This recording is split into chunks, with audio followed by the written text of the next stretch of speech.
की बड़ी खबर आ रही है।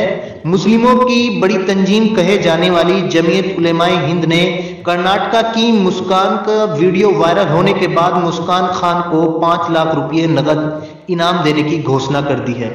घोषणा करते हुए सोशल मीडिया पर बड़ी तेजी से मौलाना महमूद बदरी की आईडी से भी वायरल किया गया जो मैसेज है वो हम आपको बता देते हैं। अपने संवैधानिक और धार्मिक अधिकारों के लिए विरोध की तेज और गर्म हवा के सामने डटकर पूरे हौसले से मुकाबला करने वाली महात्मा गांधी कॉलेज उडुपी की बहादुर छात्रा बीबी मुस्कान खान पुत्री मोहम्मद हुसैन खान को जमीयत उलेमाए हिंद के अध्यक्ष मौलाना महमूद असद मदनी की हार्दिक बधाई एवं उज्जवल भविष्य के लिए शुभकामनाएं। जमीयत उलेमाए हिंद ने इस बहादुर बेटे की हौसला अफजाई के लिए 5 लाख रुपए नगद इनाम देने की घोषणा की।